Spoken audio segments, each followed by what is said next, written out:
You're listening to Jonesy's Jukebox with my guest Kenny Wayne Shepherd. That was Stephen Stills' Treetop Flyer. And that was, after that, it wasn't Stephen Stills. It was me and Kenny Wayne. So, you sing a lot, right? Well, I sing a lot more now. Yeah. You know, I used to not sing at all. I sang one song on my first album, and then I just did background vocals for the next 2 albums. Then on my 4th record, I sang like 90% of the songs on that album. Yeah. And so, I've had this guy, Noah Hunt, in my band since my 2nd album.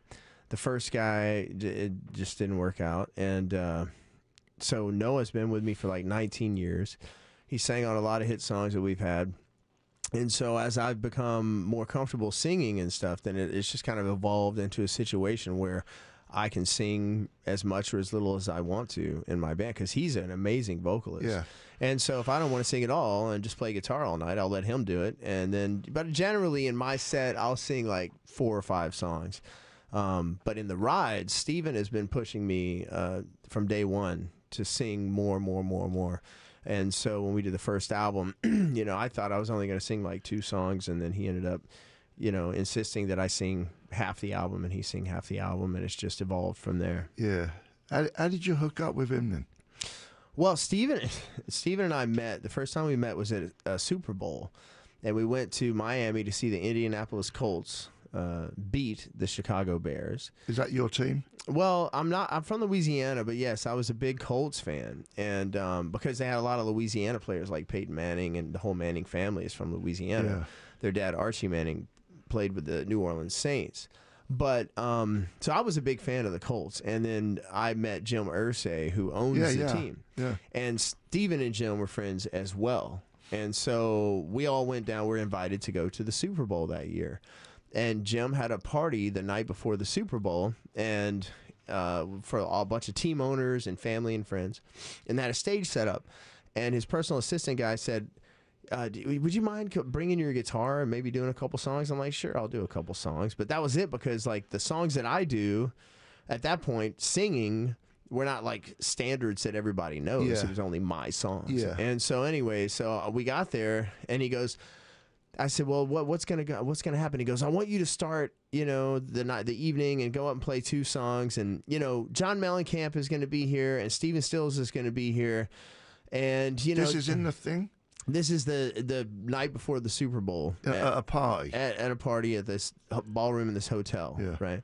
And so he said, John and Steven haven't said that they're going to play, haven't committed to playing, but he's like, I just know if you get up there and you kill it, that they'll get up and join you. Right. And so I'm thinking, great. So what if they don't? Yeah.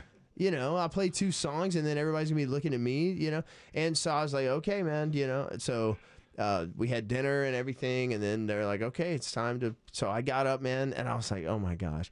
So I played an instrumental song. I played my heart out. I was just like tearing it up, and then nobody got on stage, and so then I was like, well, let's start song number 2. And so I just started tearing into something, man.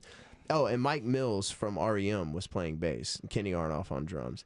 And halfway through the 2nd song, all of a sudden, man, I'm just playing with my eyes closed, and I'm just going for it, and then all of a sudden I hear another guitar, and I open my eyes and I look to my left, and there's Stephen Stills on stage all of a sudden. And so we start jamming.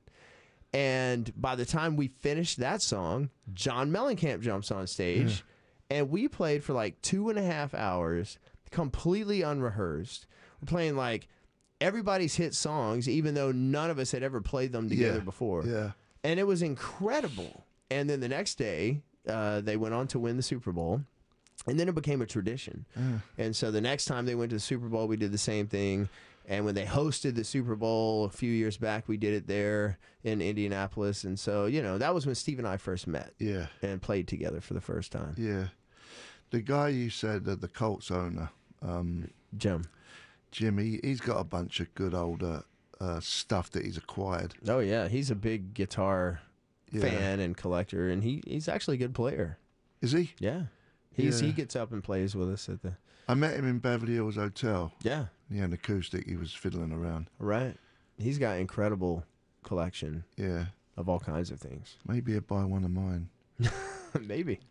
I gave him a guitar. Gave him a guitar? Yeah. What's wrong with you? Hey, man. He's been very good to me. Yeah. Him and his whole family. They're really good people. And yeah, I know. And so, it's just a token of appreciation. Yeah.